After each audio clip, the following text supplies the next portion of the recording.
¿Cómo están?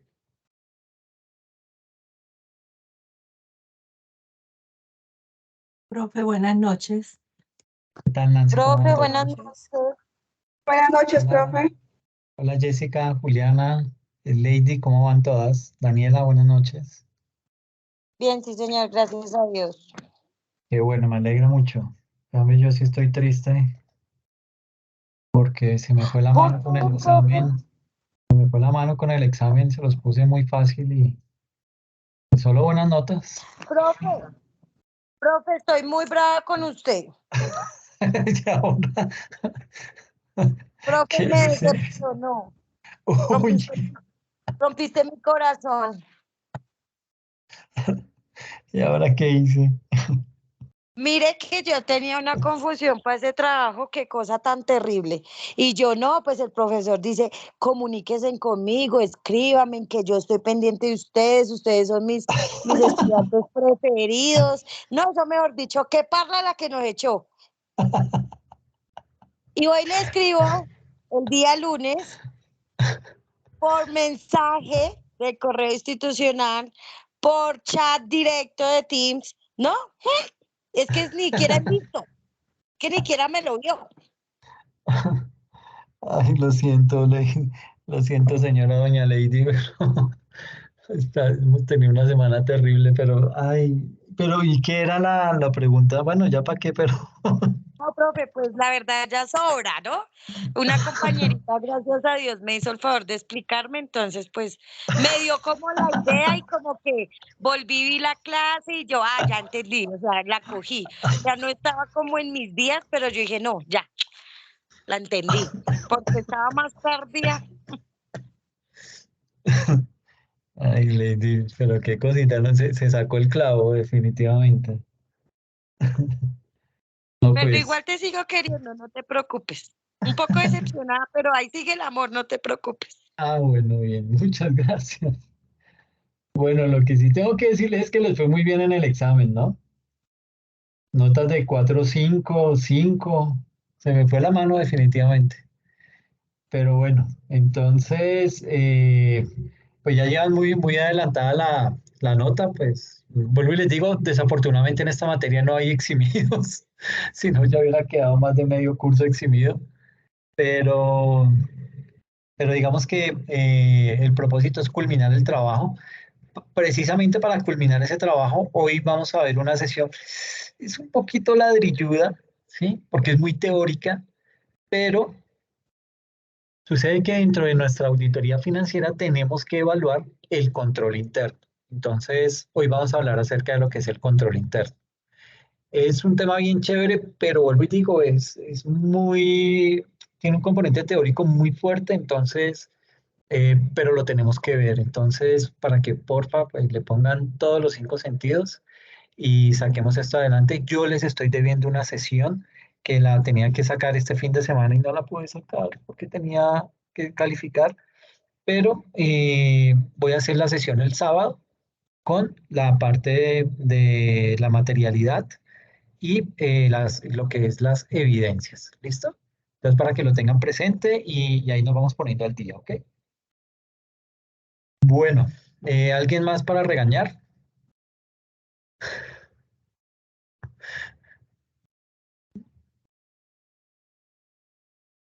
Creo que solo fui yo la intensa. Sí, después. Pero bueno, no hay problema. Muchas gracias, señora Doña Lady. Entonces vamos a arrancar nuestra presentación. Voy a compartir pantalla.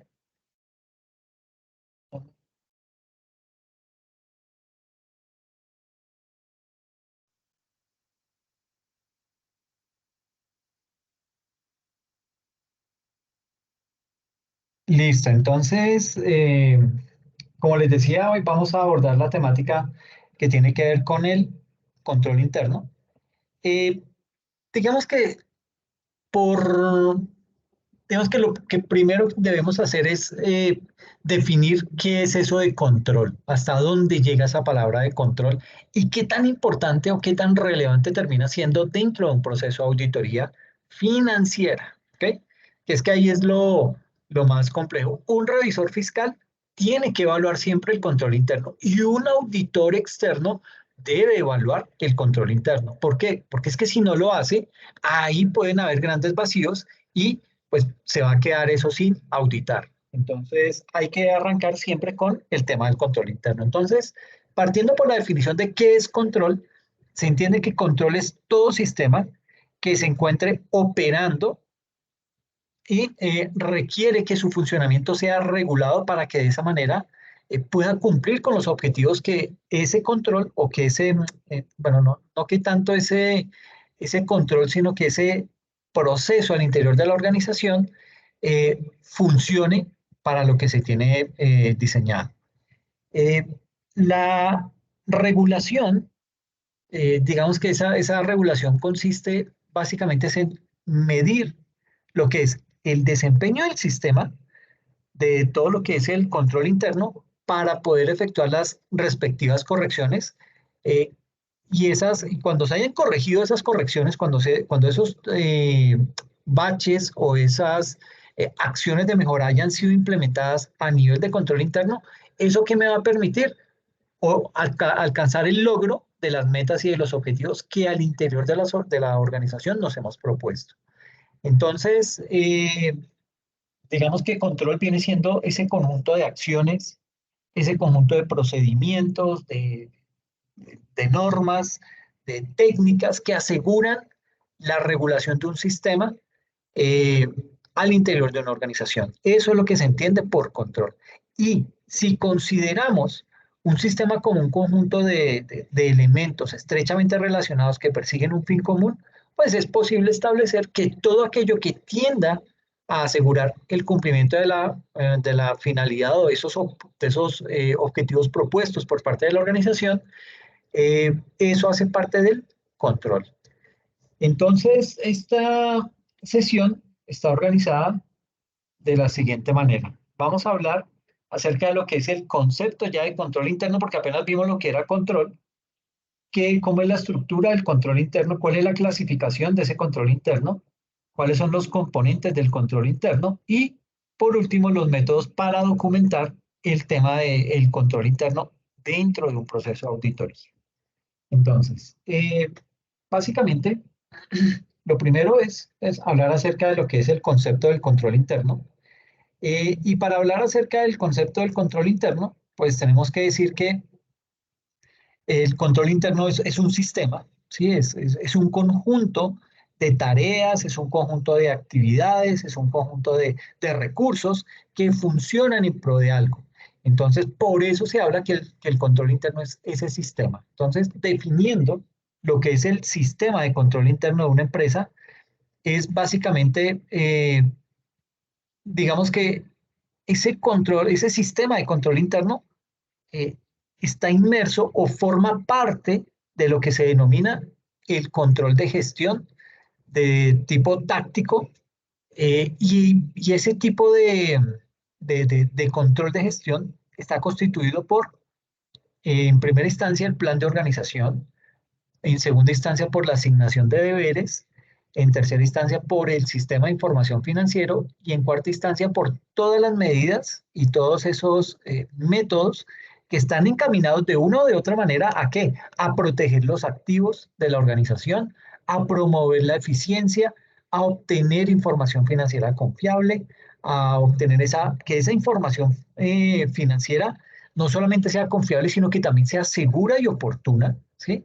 Y lograr la comunicación de todas esas políticas que al interior de la empresa se crean, poderlas socializar e implementar y estimular y evaluar el cumplimiento de esas políticas administrativas.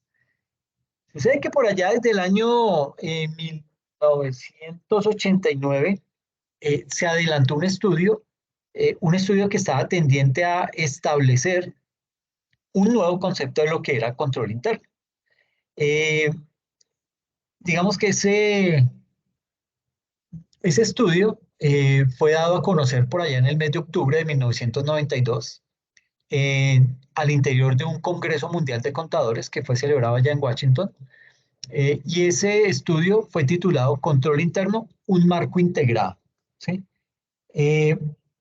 Y fue básicamente adoptado ese trabajo, ese marco de referencia fue adoptado plenamente por el Consejo Técnico de la Contaduría Pública, y ese Consejo Técnico de la Contaduría Pública acá en Colombia realizó un análisis de ese marco de referencia del control interno que en esa sesión que se hizo en Washington, y digamos que se puso a estudiar todo ese marco de referencia y básicamente con base en ese marco de referencia creó lo que es la Declaración Profesional número 7, y esto lo hizo el Consejo Técnico de la Contaduría Pública, estableciéndose siguiente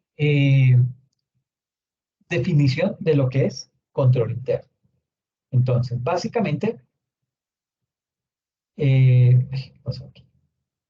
Entonces, nos indica que el control interno es, digamos que lo compone tiene un gran componente de efectividad y de eficiencia en las operaciones, tiene una suficiencia y confiabilidad de la información financiera, es decir, es lo que me genera el control interno. Cuando yo tengo implementado control interno dentro de la organización, tengo efectividad y eficiencia en las operaciones, tengo suficiencia y confiabilidad de la información financiera y tengo el cumplimiento de las leyes y las regulaciones aplicables.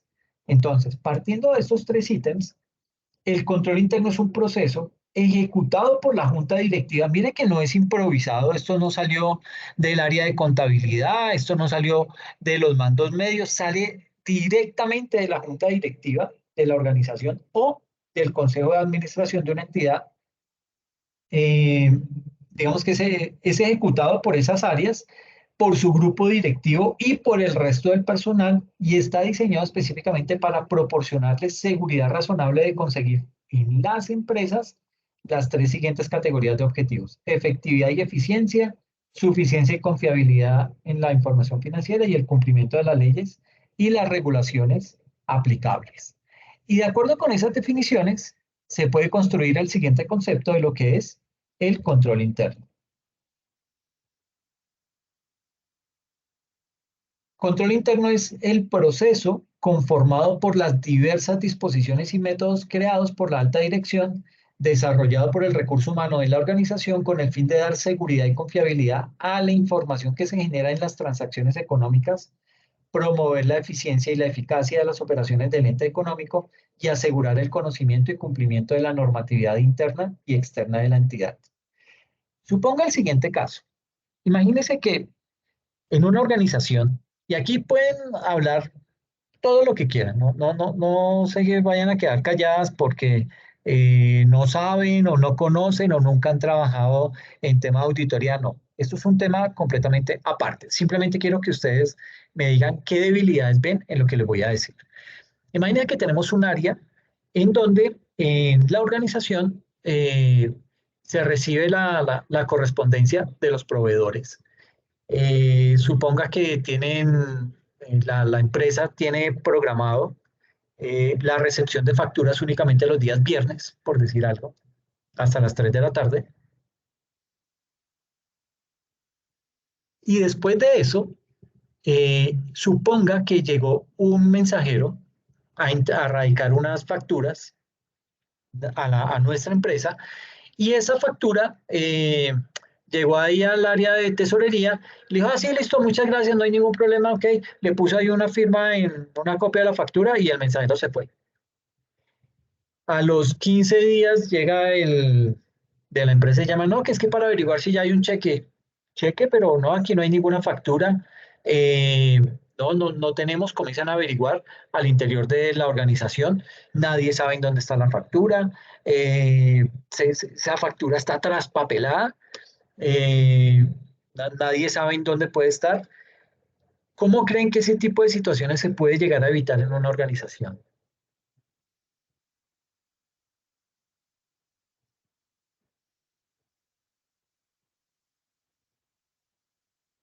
Miércoles, doña Paula. Llegó Ángela también. Buenas noches, ¿cómo están? Bien, profe, ¿y usted cómo le ha ido? Bien, bien, muchas gracias, todo muy bien.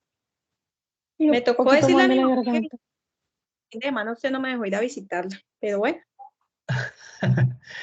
¿Qué tal? Oye, Ángela, ¿querías decir algo? No, profe, bien, que estoy un poquito afectada a la garganta, pero Ah, bien. ok, sí, se te nota. No hay problema, tranquila.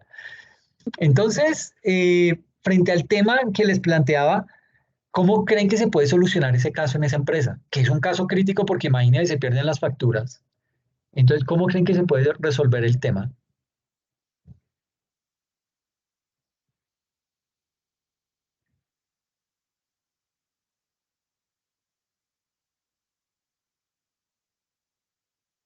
Buenas noches, profe. Bueno, ahí Hola, sería Nancy. asignar una persona exclusivamente que reciba las facturas para erradicarlas. Ok. Que haya...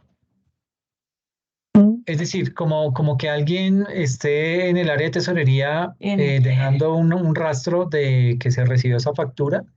sí, sí, que esa persona exclusivamente reciba esas facturas las que se erradican. Ok, Que es, perfecto. Ese es un buen punto, ¿no? Porque se le puede dar hasta un código al mensajero, se le firma, se le sella la copia, se le coloca ese código de erradicado y con base en ese código se puede hacer el seguimiento una vez lo quiera verificar el proveedor. ¿Más o menos hacia allá vas? sí, señor. Sí, profe. Perfecto, bien. Pero bueno, entonces ya solucionamos una parte, pero eso no nos resuelve que al interior de la organización se pueda llegar a perder la factura, porque a mí se me puede haber embolatado, yo llegué y se la mandé al área de contabilidad y en contabilidad la traspapelaron. ¿Cómo podemos solucionar ese paso, esa situación, ese tránsito de esa factura al interior de la organización? Por eso habría que hacerle seguimiento a la trazabilidad de la factura, porque, por ejemplo, poner a una persona adicional a que le haga seguimiento, pues yo pienso que puede alargar de cierta manera los procesos, porque entonces es una persona para esto, una persona para lo otro, una persona para lo otro, pero entonces que la persona que haga la trazabilidad, si pasa por aquí, que haya un proceso que diga, por ejemplo, esto tiene que pasar por Pepito Pérez, chuleado, sí pasó por Pepito Pérez, para poderle hacer seguimiento a ese proceso, ¿no? Perfecto, muy bien. Es básicamente eso. Y hacia allá va orientado el control interno. Es a crear esa serie de políticas y esos pasos que se deben seguir al interior de la organización para poder cumplir con los procesos que se han estipulado. Entonces, tal cual como lo dice Paula y como lo mencionaba Nancy, eh, básicamente hay que generarle un ingreso a esa factura al interior de la organización, pero después dentro de la organización hay que tener capacidad de saber en qué punto se encuentra hoy en día esa factura. En primera instancia uno puede llegar a pensar, bueno, voy a crear un drive en donde se lo voy a compartir al área de tesorería, se lo voy a compartir al área de contabilidad, luego al área de auditoría y luego bueno, de pronto no al área de tesorería, sino bueno, llegó la factura al área de recepción. De recepción habría que pasarlo al área de contabilidad. De contabilidad habría que pasarlo al área de auditoría, o bueno, uno podría pasarlo primero a auditoría y luego a contabilidad, pero entonces como la contabilidad siempre tiene que hacer la causación, entonces bueno, ahí habría que mirar y finiquitar realmente cuál sería el primer paso de los dos. Y por último, que llegue a tesorería. Yo haría eso, tal cual como lo dice Paula, y crearía un drive en primera instancia con esas áreas para que cada que llegue a esa factura se sepa en qué momento va del proceso. Entonces, que llama al proveedor a averiguar, no, es que quiero averiguar acerca del radicado número 719. Ah, sí, un momento, 719 está en auditoría, señor, se demora una semana. Por favor, llámenos el próximo viernes que ya le tenemos la respuesta para que puedan pasar por el cheque y punto. Hacia allá, ahora, alguien me podrá decir, no, es que ya hay un software que hace y deshace, sí, total, eso ya, digamos que hay cosas mucho más sofisticadas, pero suponga que somos una microempresa y no tenemos el músculo financiero para endeudarnos con un software de esos, pues con Drive, que es una herramienta gratuita, bueno, ni tan gratuita porque ya hoy en día nos la cobran, pero digamos que uno podría empezar a dibujar algo de automatización al interior de la organización. Y esa automatización nos permite identificar el punto exacto en donde se encuentra una factura en estos momentos. ¿Alguien quiere aportar más frente al tema o creen que con eso es suficiente?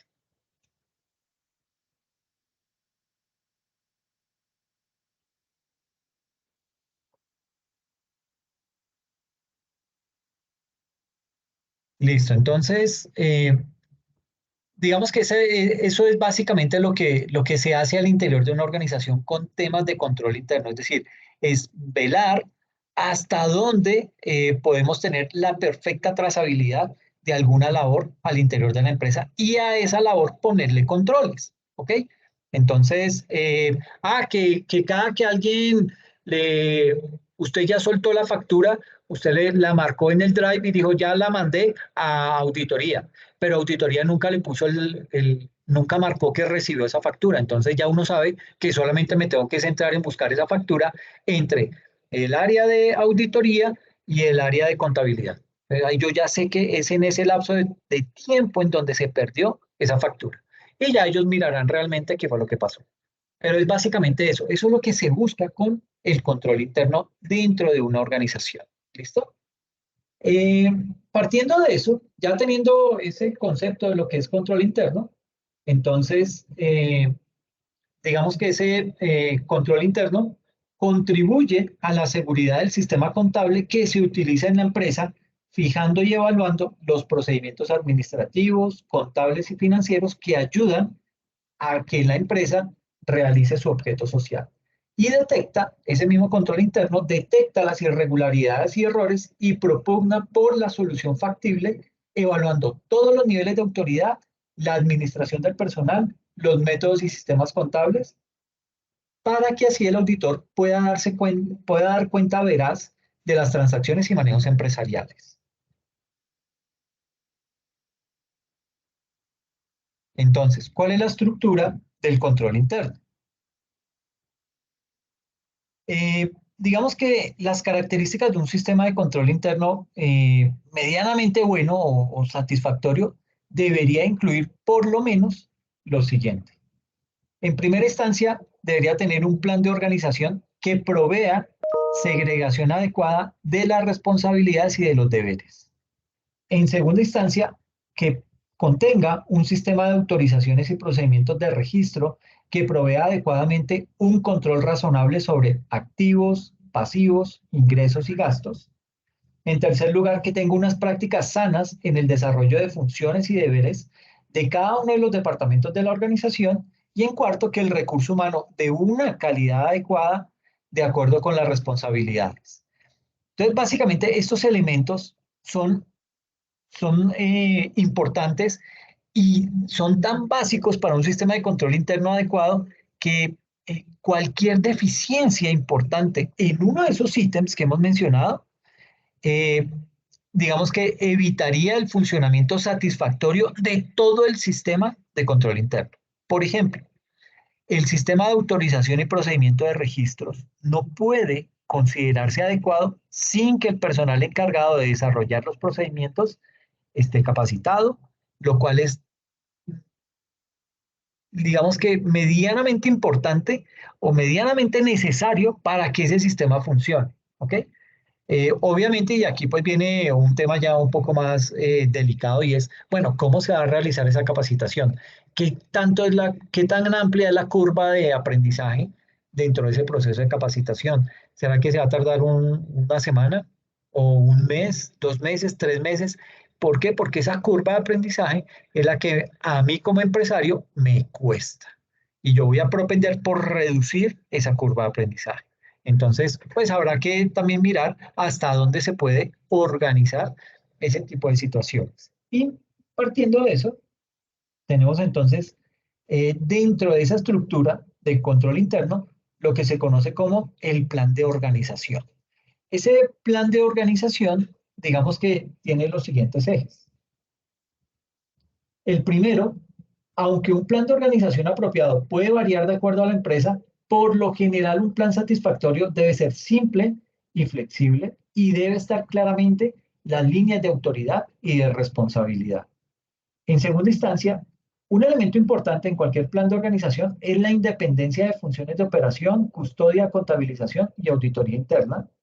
En tercer lugar, esta dependencia requiere la separación de deberes de tal forma que existan registros fuera de un departamento que sirva de control sobre sus actividades. Y en cuarto, aunque esas separaciones son necesarias, el trabajo de todos los departamentos debe integrarse y coordinarse para obtener un flujo regular de trabajo y eficiencia de operación general. Entonces, digamos que aquí, en ese punto del plan de organización, digamos que además de una apropiada división de deberes y funciones, hay que establecerse la responsabilidad dentro de cada división para, con la adhesión a los requerimientos de la política de la empresa. Y junto con todo eso, hay que o debe ir lo que es la delegación de autoridad para poder afrontar esas responsabilidades. Y desprendiéndose de este plan de organización, viene lo que es un sistema de autorizaciones y procedimientos de registro. ¿Okay? Ese sistema de autorizaciones y procedimientos de registro hace énfasis a tres ejes. El primero, un sistema satisfactorio debe incluir los medios para que los registros controlen las operaciones y transacciones y se clasifiquen los datos dentro de una estructura formal de cuentas. En segunda instancia, un código de cuentas preparado cuidadosamente facilita la preparación de los estados financieros.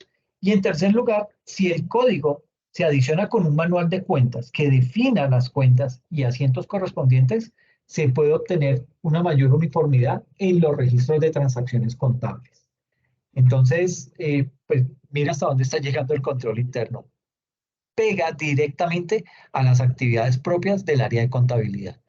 En este punto del sistema de autorizaciones y procedimientos de registro, digamos que los medios para que los registros originales controlen esas operaciones y esas transacciones se crean a través de unos diseños de unos registros y de unos formularios que son precisamente pues, muy apropiados y por medio del flujo lógico de esos procedimientos de registro y de aprobación, pues digamos que a la información se le puede hacer una buena trazabilidad para poder identificar en algún momento dónde se puede haber cometido algún error. Esos formularios y las instrucciones respecto al flujo del procedimiento de registro y aprobación se incorporan ¿qué? En los manuales de procedimientos, ¿okay? Para que eso quede documentado y se sepa qué es lo que debe hacer un nuevo funcionario. Y vienen unas buenas prácticas, ¿sí? Digamos que dentro de estas buenas prácticas, la efectividad del control interno y la resultante eficiencia en operaciones están determinadas en alto grado por las prácticas seguidas en el desarrollo y el cumplimiento de los deberes y de las funciones de ¿qué? De cada departamento de la organización. Sucede que esos procedimientos que son adoptados por la empresa, esos procedimientos deben proveer los pasos necesarios para la autorización de transacciones, para su registro y para el mantenimiento de custodia de los activos en la empresa. Prácticas sanas, ¿qué hacen? Proveen los medios para asegurar la integridad de tales autorizaciones, de tales registros y específicamente de la custodia. Entonces, digamos que esas buenas prácticas van orientadas, digamos que se menciona que esto usualmente se consigue con una división tal de deberes y responsabilidades que ninguna persona pueda manejar una transacción completamente de principio a fin. Porque es que cuando eso pasa, ahí es en donde se empieza a deteriorar el control interno. Le estamos dando mucho poder, mucha autonomía a una sola persona, porque ella es la que tiene el dominio completo de ese proceso de principio a fin. Y eso no es bueno. No es bueno porque imagínense cuando una persona se vaya y no hay un backup detrás de ella, aunque esa palabra backup suena horrible, pero digamos que no hay un respaldo de esa persona en esas funciones, pues eso le va a doler muchísimo a la empresa, ¿ok? Por eso se propende porque los procesos, por lo menos en cada proceso, intervengan dos, o sea, mínimo dos, y de ahí para adelante los que más se puedan. Pero pues también esto resulta ser muy costoso para la empresa. Conozco el tema cuando se creó la primera versión del Muisca y ustedes van a decir, uy, pero este profe es viejo. No, pues tampoco, pero digamos que cuando surgió la primera versión del Muisca, el Muisca digamos que eso fue un programa de la ONU La ONU fue la que contrató los ingenieros, la ONU fue la que implementó buenas prácticas al interior de la DIAN en el desarrollo de ese software. Entonces, ¿qué hacía? Por cada ingeniero de desarrollo que existía trabajándole al tema del Muisca, había un backup, había un respaldo, otro ingeniero de respaldo, que simplemente, ¿qué hacía? Miraba lo que el ingeniero líder estaba haciendo, ¿ok? ¿Por qué se hacía eso? Pues precisamente porque de pronto se suponía que el ingeniero líder en algún momento se iba.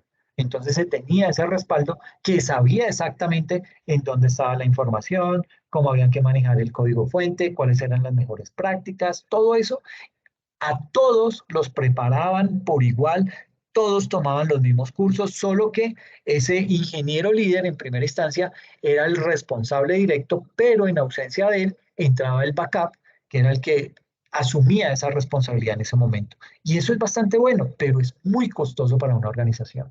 No todas las empresas se pueden dar el lujo de hacer ese tipo de cosas. También, por ejemplo, cuando hubo el proceso de migración, bueno, el proceso de la implementación del estándar internacional en las organizaciones, pues eso fue traumático. Y fue traumático sobre todo porque había que cumplir una fecha o nos sancionaba el gobierno nacional. Entonces, usted arrancó como loco a convertir, a desarrollar todo ese proceso de convergencia de la contabilidad antigua a la nueva contabilidad, a la contabilidad por estándares internacionales, y pues obviamente empieza ahí ese choque, porque son cosas completamente nuevas, son cosas que cambian, nos mueven de ese estado de confort y como que nos sacude y nos incomoda y uno dice, ¿quién se inventó esta vaina y que no sé qué? Y ahora yo con este afán. Y pues, ¿qué pasa? Que muchas empresas que hicieron, crearon dos grupos de trabajo. Un grupo que se iba a dedicar solamente al proceso de convergencia, estoy hablando del área de contabilidad, se dedicaba solamente al área de convergencia, a los estándares internacionales, y el otro grupo seguía con las actividades diarias. Pues eso es muy chévere en empresas que se pueden dar ese lujo, pero no todas las empresas tienen ese músculo financiero para soportar ese tipo de iniciativas. Entonces, son buenas prácticas, pero no significa que porque sean buenas prácticas yo las tengo que adoptar, cuésteme lo que me cueste. Yo también tengo que ser, eh, digamos que, realista frente a lo que yo puedo alcanzar, reconocer realmente cuáles son las necesidades de la empresa y sobre eso empezar a trabajar. ¿Okay? En segunda instancia, y continuando con el tema de las buenas prácticas, con esa división se provee una comprobación auxiliar de la corrección del trabajo y la probabilidad de detección de errores se aumente. Y en tercer lugar, esta división de responsabilidad es aplicable tanto a los departamentos como a individuos y debe ejercerse en la organización y a todos los niveles de autoridad. Esto frente a lo que son las buenas prácticas, viene otro componente que se conoce como el recurso humano. Digamos que un sistema de control interno que funcione medianamente bien depende no solamente de la planeación de una organización efectiva y de lo adecuado de sus prácticas y sus procedimientos, sino que también depende de la competencia de los funcionarios, depende de la competencia de los jefes de departamento y otros empleados clave. ¿Para qué? Para poder llevar a cabo lo prescrito en una manera eficiente y económica. Los controles administrativos específicamente se relacionan solo indirectamente a los registros financieros y por ende no requieren evaluación. Si el auditor cree, sin embargo, que ciertos controles administrativos tienen una importancia en relación con la razonabilidad de los registros financieros, es en ese punto en donde ese auditor debe considerar la necesidad de evaluar esos controles. Por ejemplo, los registros estadísticos mantenidos por producción y ventas o cualquier otro departamento de operaciones que puede requerir evaluación en un caso particular. En ese tipo de casos, pues yo voy a tener que implementar ese tipo de controles y poder determinar qué área es la completamente neurálgica al interior de la organización y sobre esa área voy a empezar a mirar esos controles internos. Frente al tema del recurso humano, la revisión del control interno por parte del auditor debe ser efectuada como una fase separada del examen, preferiblemente en una fecha intermedia, aplicando procedimientos de auditoría apropiados dirigidos particularmente a evaluar la efectividad del sistema del cliente. Y en segundo lugar, donde esto no es posible, la revisión debe hacerse en conjunto con otras fases del programa de auditoría. Un registro de la revisión hecha por el auditor debe ser preparado en una forma adecuada. Y digamos que aquí ya viene el otro ítem del control interno, que es la clasificación de ese control interno, es decir, cómo se clasifica el control interno. Y digamos que en un sentido amplio, ese control interno incluye controles que pueden ser catalogados como contables o catalogados como administrativos. Esa clasificación entre controles contables y controles administrativos variaría de acuerdo con las circunstancias individuales. Entonces, esa clasificación de control interno, digamos que tiene ese control administrativo por un lado y el control contable por el otro. El administrativo comprende el plan de organización y todos los métodos y procedimientos relacionados principalmente con eficiencia en operaciones y adhesión a las políticas de la empresa. Y el control contable hace referencia al plan de organización y todos los métodos y procedimientos relacionados principal y directamente a la salvaguardia de los activos de la empresa y a la confiabilidad de los registros financieros. Eso es lo que hace esa clasificación de control interno desde la óptica del control administrativo y el control contable. Entonces, miremos qué es eso del control administrativo. Sucede que esos controles administrativos comprenden el plan de organización y todos los métodos y procedimientos relacionados principalmente con eficiencia en operaciones y adhesión a las políticas de la empresa, y por lo general solamente tienen relación indirecta con los registros financieros.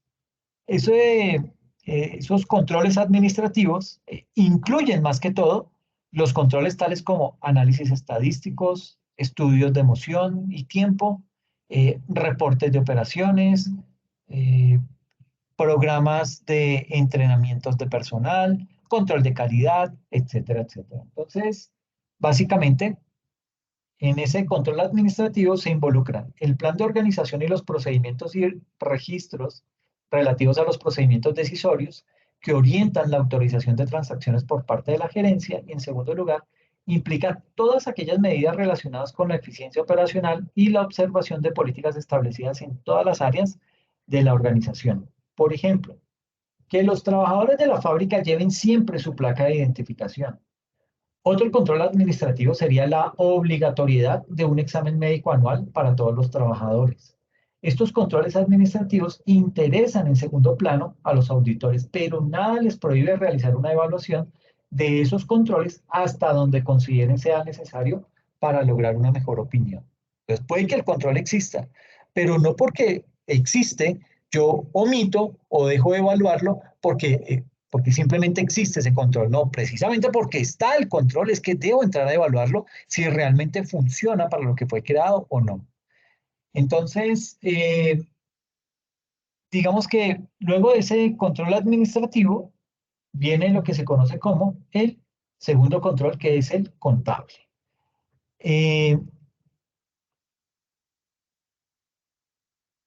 Digamos que los controles contables comprenden lo que es el plan de organización y todos los métodos y todos los procedimientos que están relacionados principal y directamente orientados a salvaguardar los activos de la empresa.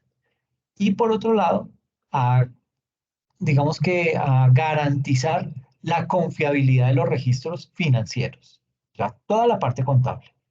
Generalmente esos controles contables incluyen controles tales como el sistema de autorizaciones y aprobaciones, con registros y reportes contables de los deberes de operación y custodia de activos y auditoría interna. Por ejemplo, la exigencia de una persona cuyas funciones envuelven el manejo de dinero, que no deba manejar también los registros contables, porque ahí sí estaríamos nombrando a Drácula como portero en el banco de sangre. O sea, tienen que estar los procesos totalmente separados precisamente para evitar ese tipo de cosas. Porque si esta persona maneja la contabilidad y maneja el dinero también, pues lo más obvio es que ahí estemos creando todo un caldo de cultivo para un fraude financiero al interior de la empresa. ¿Ok?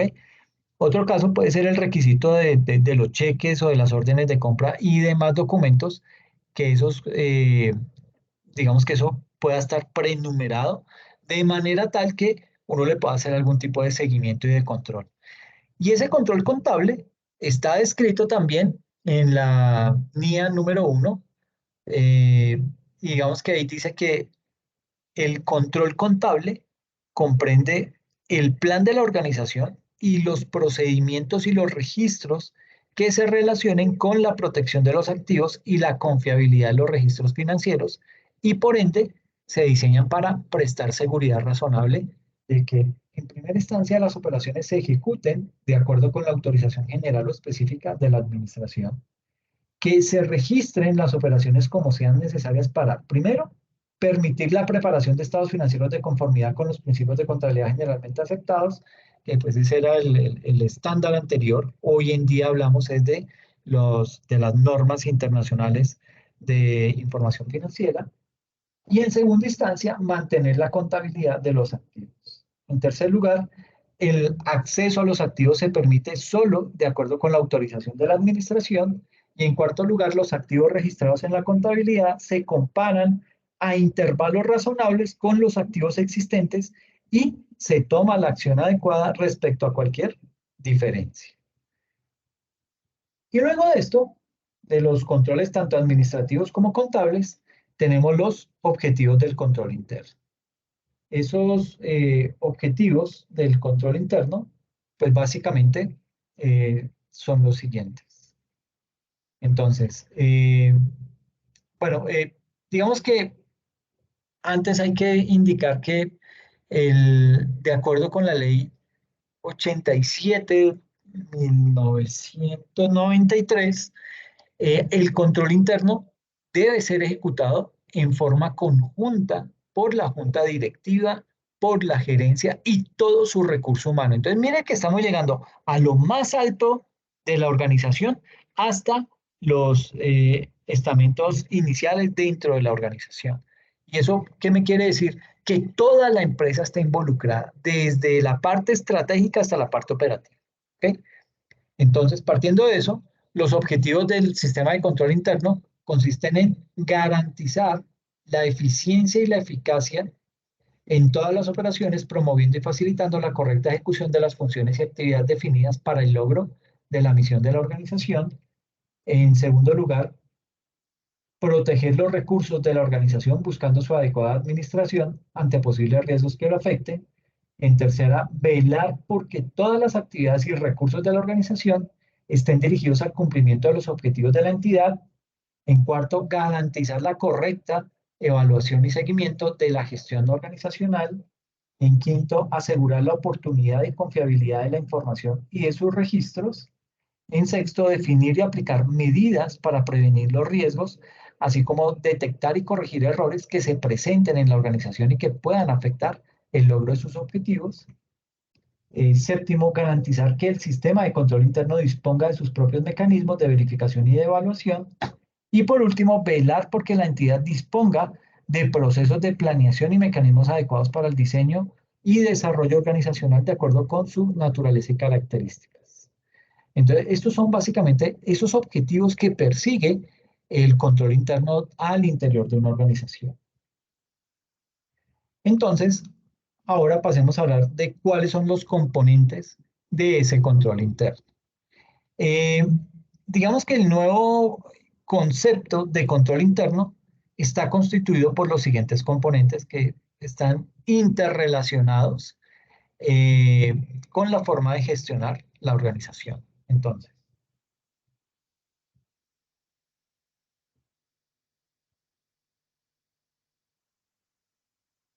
¿cuáles son esos componentes del control interno? Entonces, en primera instancia, el ambiente de control. En segunda instancia, la evaluación de riesgos. En tercera instancia, las actividades de control. En cuarto, la información y comunicación. Y en quinto, la supervisión y el seguimiento. Entonces, ¿qué es eso del ambiente de control? Queremos saberlo con detenimiento. Básicamente, digamos que la organización debe establecer un entorno que permita el estímulo y produzca influencia ¿en qué? En la actividad del recurso humano frente al control de sus actividades. Para que ese ambiente de control se genere, se requiere de otros elementos asociados al mismo, los cuales vienen siendo, en primera instancia, la integridad y los valores éticos. Digamos que aquí se deben establecer esos valores éticos y de conducta que se esperan del recurso humano al servicio de la entidad durante el desempeño de sus actividades propias. Ahora, los altos ejecutivos deben comunicar y fortalecer los valores éticos y conductuales con su ejemplo. Ellos son los que deben empezar a dar ejemplo y ese ejemplo las demás personas lo empiezan a imitar. Competencia. Hace referencia básicamente al conocimiento y la habilidad que debe poseer toda persona que pertenezca a la empresa. ¿Para qué? Para poder desempeñar satisfactoriamente su actividad. En tercer lugar, experiencia y dedicación de la alta administración. Esto es vital y es vital ¿por qué? Porque quienes determinan los criterios de control poseen gran experiencia, poseen gran dedicación y se comprometen en la toma de las medidas adecuadas. ¿Para qué? Para poder mantener el ambiente de control. Y en cuarto lugar, la filosofía administrativa y el estilo de operación. En este punto, digamos que es muy importante que se muestre una adecuada actitud hacia los productos de los sistemas de información que conforman la organización. Y aquí tiene gran influencia la estructura organizativa, todo lo que tiene que ver con la delegación de autoridad y responsabilidades y políticas y prácticas del recurso humano. En esta parte es bien importante la determinación de actividades para el cumplimiento de la misión de la empresa, de la delegación de autoridad en la estructura jerárquica, de la determinación de las responsabilidades a los funcionarios en forma coordinada para el logro de todos esos objetivos que se han puesto.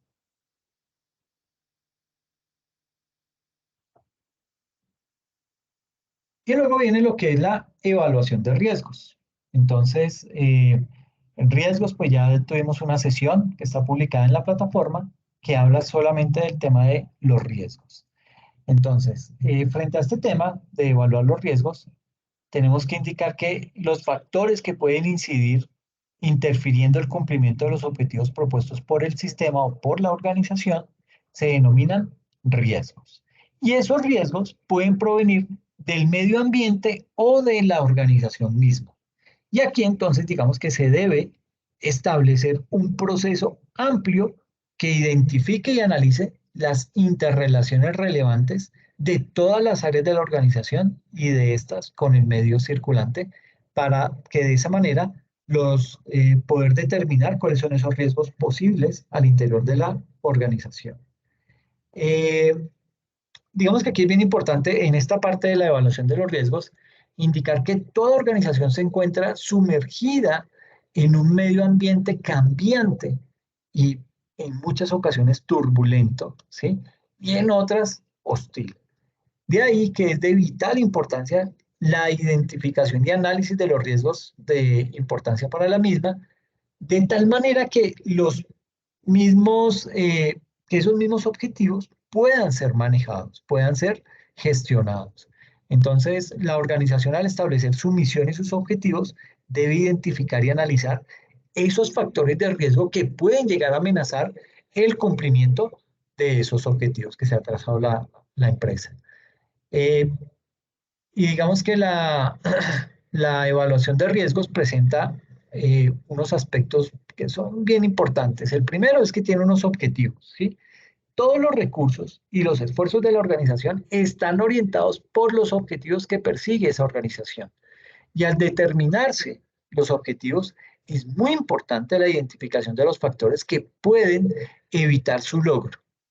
Y aquí pues hay que decir que la administración debe establecer una serie de criterios de medición de esos riesgos. ¿Para qué? Para poder prevenir su ocurrencia a futuro y así asegurar el cumplimiento de los objetivos previstos. Entonces, frente a este tema de la evaluación de riesgos, digamos que las categorías de los objetivos se relacionan directamente con los objetivos de control interno planteados anteriormente. Entonces, está lo que se conoce como los objetivos de información financiera, que son aquellos que, que están relacionados con la obtención de información financiera suficiente y confiable. Todo lo que tiene que ver con los objetivos de operación, esos objetivos de operación son los que pretenden lograr la efectividad y eficiencia de las operaciones, y los objetivos de cumplimiento, que son los que se orientan a esa adhesión a las leyes, a los reglamentos y a las políticas emitidas por la administración. Entonces, en ese análisis de riesgos y su proceso, los aspectos más relevantes a incluir son todo lo que tiene que ver con la estimación de la importancia del riesgo y sus efectos, la evaluación de la probabilidad de ocurrencia, el establecimiento de acciones y controles necesarios, y en cuarto, la evaluación periódica del proceso anterior. ¿Okay? Esto es bien importante porque digamos que ahí se logra evidenciar que este tema de la evaluación de riesgos es un tema importante para la organización, que lo aprendió a gestionar. Y una vez ya gestionado ese nivel de riesgo en la organización, pues digamos que las cosas ya pueden llegar a alivianarse un poco más para la empresa. ¿Ok? No es que con la gestión de los riesgos vamos a eliminar los riesgos. Algunos se podrán eliminar, pero en tema de riesgos, por lo general se habla de mitigar el riesgo. ¿Ok? Porque hay riesgos que definitivamente uno no puede eliminar. Caso temblores, inundaciones, azonadas, cosas que se salen del control de la empresa, pues a eso también vamos a estar expuestos. ¿Okay? Ahora, además de estos factores que pueden impedir el cumplimiento de los objetivos de un sistema organizacional, hay que tener en cuenta lo que se conoce como el riesgo de auditoría. Ese riesgo de auditoría consiste en que el auditor no detecte un error de importancia relativa eh, que pueda existir en el sistema que se está revisando. El riesgo de auditoría puede consistir en un riesgo inherente, en un riesgo de control o en un riesgo de detección. Digamos que ahí lo que es más importante es, bueno, hombre, decirle, mire, no se vaya a poner susceptible porque estamos diciendo que los controles que tiene implementados no funcionan bien, no son los adecuados. Entonces, más bien como llevarlo con calma a esa persona que está siendo motivo de entrevista. ¿Cómo es la evaluación de los riesgos? Entonces, se tiene por un lado el riesgo de auditoría, significa el riesgo de que el auditor dé una opinión de auditoría inapropiada cuando los estados financieros están elaborados en forma errónea de una manera importante. El riesgo de auditoría ya tiene tres componentes: riesgo inherente, riesgo de control y riesgo de detección. En segunda instancia, tenemos lo que son los riesgos inherentes, que son esos riesgos que yo no puedo eliminar, son esos riesgos que yo no puedo quitar, que no puedo, digamos que gestionar por mí mismo en muchos aspectos. Por ejemplo, el riesgo de por ejemplo, un taxista, ¿cuál puede ser su mayor riesgo? Que salga y se estrelle, ¿sí? Pero no por eso, porque existe el riesgo, pues ese taxista va a dejar de manejar el carro, ¿sí? Por el contrario, él va a tener mucho más cuidado, sabe por qué zonas no meterse, etcétera, etcétera. Y digamos que esa es una manera que se tiene para poder gestionar ese tipo de riesgos. Bueno, aquí en el riesgo inherente hace referencia a la susceptibilidad del saldo de una cuenta o clase de transacciones a una representación errónea que pudiera ser de importancia relativa individualmente o cuando se agrega con representaciones erróneas en otras cuentas o clases, asumiendo que no hubo controles internos relacionados. Y en tercer lugar, tenemos lo que es el riesgo de control, que es básicamente el riesgo de que una representación errónea que pudiera ocurrir en el saldo de cuenta o clase de transacciones y que pudiera ser de importancia relativa individualmente o cuando se agrega con representaciones erróneas en otros saldos o clases, no se ha prevenido o detectado y corregido con oportunidad por los sistemas de contabilidad y de control interno. Y en última, el riesgo de detección, que es el riesgo de que los procedimientos sustantivos de un auditor no detecten una representación errónea que existe en un saldo de cuenta o clase de transacciones que podría ser de importancia relativa, individualmente o cuando se agrega con representaciones. Y luego de esa evaluación de riesgos viene lo que conocemos como las famosas actividades de control. Frente al tema de las actividades de control, digamos que hay que decir que las actividades de una organización se manifiestan en las políticas, sistemas y procedimientos siendo realizadas por el recurso humano que integra la entidad. Y en segunda instancia, todas aquellas actividades que se orienten hacia la identificación y análisis de los riesgos reales o potenciales que amenacen la misión y los objetivos y en beneficio de la protección de los recursos propios o de los terceros en poder de la organización son actividades de control. Entonces, básicamente aquí en el tema de actividades de control, esas actividades pueden ser aprobación, pueden ser autorizaciones, pueden ser verificaciones, inspecciones, revisión de indicadores de gestión, salvaguarda de recursos, segregación de funciones, supervisión y entrenamiento adecuado, etcétera, etcétera. Y miremos el cuarto, que hace referencia a lo que es la información y la comunicación. En este punto, digamos que en este primer punto, la capacidad gerencial de una organización está en función de la obtención y uso de una información adecuada y oportuna. Y en segundo lugar, la entidad debe contar con sistemas de información eficientes orientados a producir informes sobre la gestión, la realidad financiera y el cumplimiento de la normatividad para que de esa manera poder lograr el manejo y el control. Entonces, bueno, en quinto lugar viene lo que se conoce como la supervisión y el seguimiento. Digamos que planeado o implementado en un sistema de control interno, se debe vigilar constantemente. ¿Para qué? Para poder observar los resultados obtenidos por el mismo.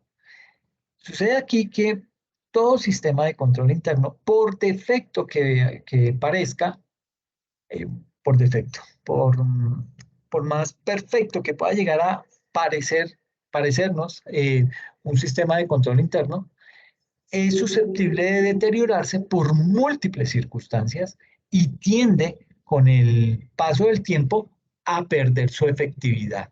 ¿Okay? Por esto debe ejercerse sobre el mismo, sobre ese control interno, una supervisión permanente para producir los ajustes que se requieran de acuerdo a las circunstancias cambiantes del entorno. Entonces, aquí en supervisión y seguimiento, tenemos que las políticas descritas están siendo interpretadas apropiadamente y se llevan a cabo. En segunda instancia, que los cambios en las condiciones de operación no han hecho estos procedimientos obsoletos o inadecuados. Y en tercer lugar, es necesario tomar oportunamente efectivas medidas de corrección cuando sucedan tropiezos en el sistema. El personal de auditoría interna es un factor importante en el sistema de control interno, ya que provee los medios de revisión interna de la efectividad y de la adherencia a los procedimientos prescritos. Entonces, eso es lo que tiene que ver con supervisión y seguimiento.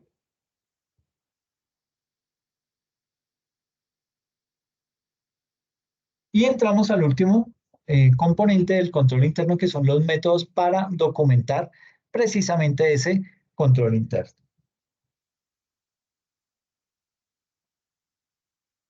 Entonces, ¿cuáles son los métodos para documentar el conocimiento del control interno? Pues digamos que existen dos métodos para la documentación y el reconocimiento del control interno por parte del auditor, los cuales no son excluidos y pueden ser utilizados en forma combinada para una mejor efectividad. Entonces, dentro de los métodos para documentar el conocimiento del control interno tenemos el método descriptivo, el método gráfico y el método de los cuestionarios. ¿Okay? Eso es frente al tema del descriptivo, que pues palabras más o palabras menos, ese modelo descriptivo consiste en la narración de los procedimientos relacionados con el control interno, los cuales pueden dividirse por actividades que pueden ser por departamentos, por empleados y cargos, digamos que aquí también está dentro de este método descriptivo, se contempla una descripción adecuada de un sistema de contabilidad y de los procesos de control que están relacionados inclusive por lo menos 4 características. Entonces, dentro de ese método descriptivo tenemos estas características. El origen de cada documento y el registro en el sistema. El segundo, cómo es que se efectúa el procesamiento. El tercero, cuál es la disposición de cada documento y registro en el sistema. Y el quinto, las indicaciones de los procedimientos de control pertinentes a la evaluación de los riesgos de control.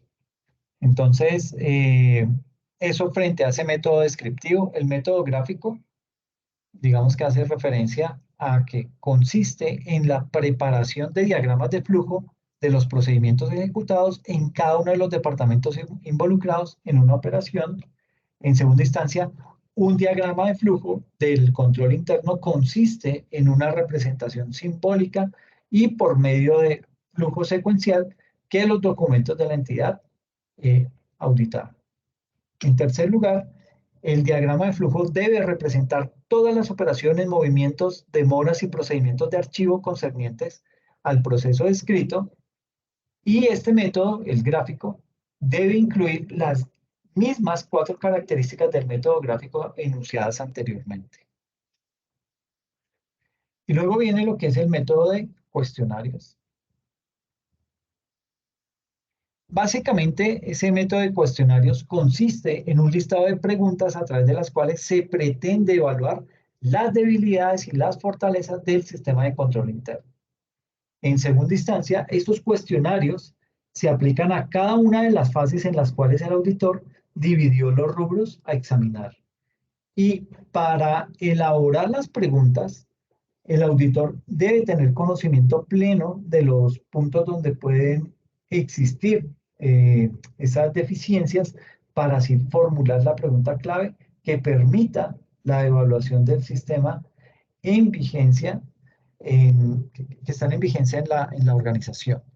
Entonces, digamos que generalmente el cuestionario se diseña ¿para qué? Para que esas respuestas negativas indiquen o saquen a la luz una deficiencia del control interno. Pero algunas de las preguntas pueden ser de tipo general y a la vez pueden ser aplicables a cualquier empresa, pero la mayoría dependen, o bueno, más que dependen, deben ser específicas para cada organización en particular y se deben relacionar ¿con qué? Con su objeto social.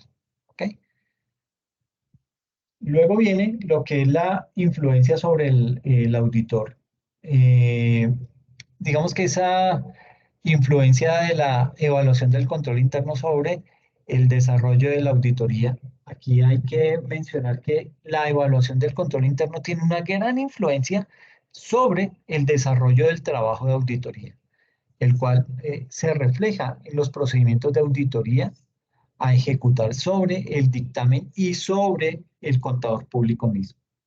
Entonces, esa influencia de la evaluación del control interno sobre el desarrollo de la auditoría hace referencia a influencias sobre los procedimientos de auditoría, influencias sobre el dictamen del auditor e influencias sobre el auditor. ¿Okay? Eso, pues digamos que hay que tenerlo presente.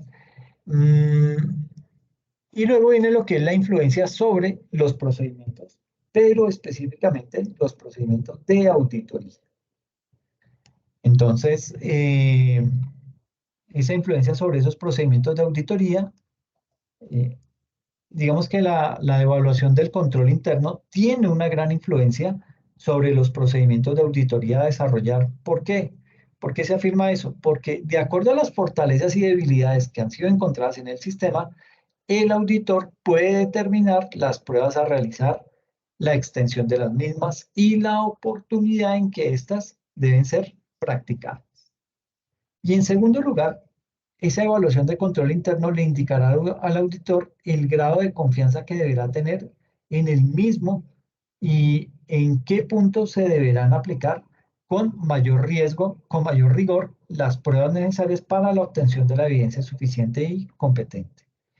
Entonces, digamos que todo esto pues es lo que va orientado de alguna manera con todo el tema del control interno.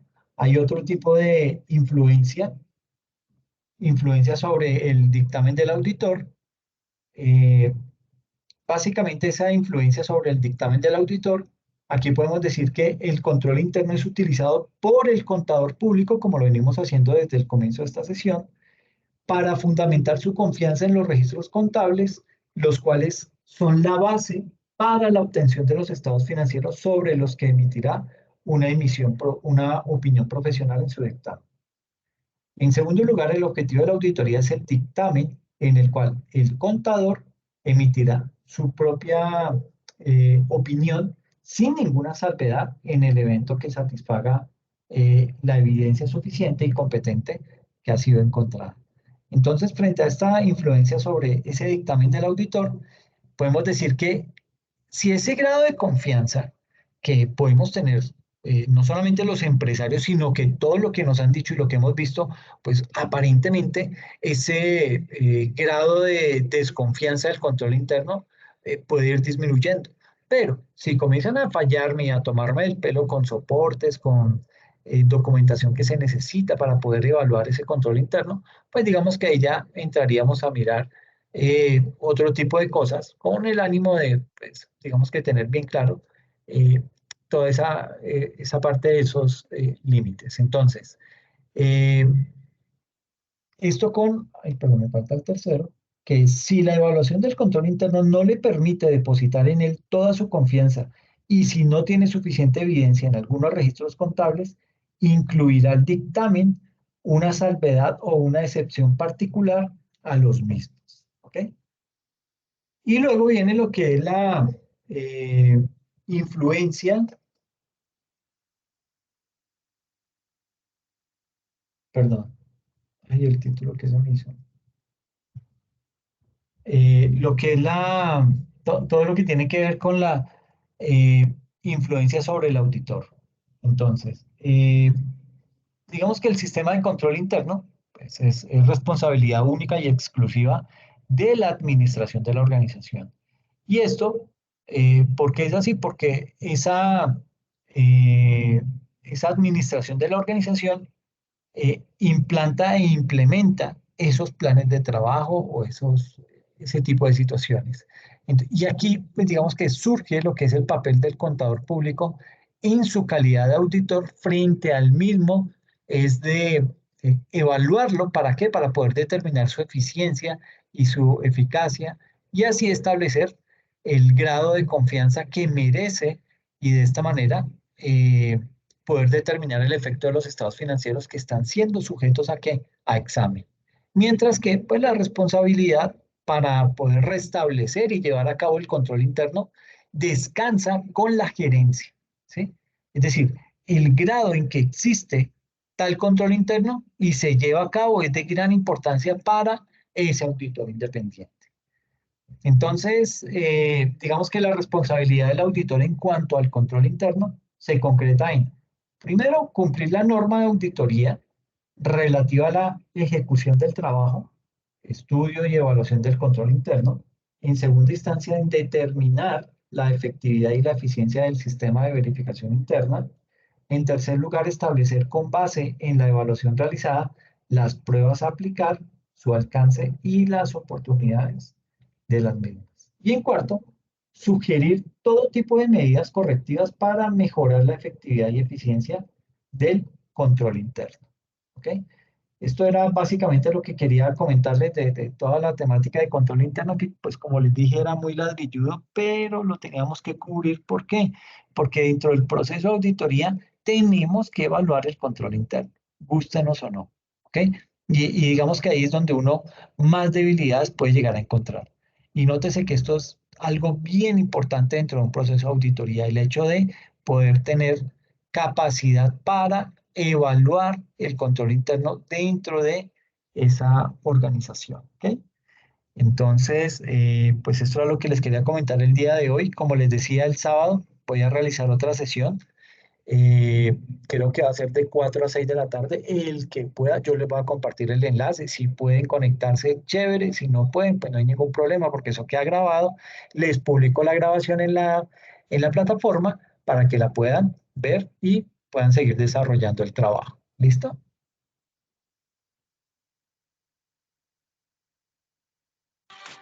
Bueno, profe. Ok, Lady. Entonces, pues nada, así quedamos. Ah, bueno, frente al tema de las notas ya están publicadas en Brightspace. Me falta pasarlas a Academusoft. Las estoy pasando mañana en la mañana para que las puedan ya ver y pues digamos que puedan ver que las notas pues las llevan muy bien. En el trabajo les fue bien a la gran mayoría. Hubo unos casos pequeños ahí en donde eh, no lograron, digamos que, desarrollar la actividad como se esperaba. Dime, Paula. Discúlpeme, profe, yo tengo una pregunta. Sí. Eh, no me acostumbro aún. Usted no nos dice cuáles son las preguntas de los exámenes, del examen, perdón, que cuáles son las correctas. Yo sí Ah, quisiera ok. saber Ok. no solo aprender un poquitico más, sino que usted el próximo examen a veces repite preguntas y yo sigo con la misma duda. ¿Cuál me Ok. Ok. No, me parece bien y me parece muy acertado. Entonces, a cada uno le voy a enviar la imagen del examen con la respuesta que dio y la respuesta correcta. ¿Ok? Eso se lo voy a Muchas, ¿Perdona? muchas gracias, profe. Qué pena la molestia. No, y está muy bien y no hay ningún problema por eso. Entonces, pero sí, a cada uno le voy a enviar esa imagen para que pueda tener perfectamente claro cuál fue el punto en el que de pronto cometió algún error, que pues en realidad fueron muy pocos, porque como les digo, las notas oscilaron entre 4 y 5. Entonces, vuelvo y digo, a mí se me fue la mano con el examen, muy fácil, no me va a volver a pasar, pero bueno. Bueno, ahí les dejo, muchachos. Cuídense mucho, descansen y entonces desde mañana les van a empezar a recibir ese correíto con el examen. ¿Ok? Muchas gracias, profe. Hasta mañana, compañero. Profe, muchas No, a gracias. ustedes. Hasta luego. Feliz noche. Muchas gracias. Cuídense mucho. Descansen. Muchísimas gracias, profe. Hasta mañana. A ti, Nancy, que estés muy bien. Eso. Hasta mañana, profe.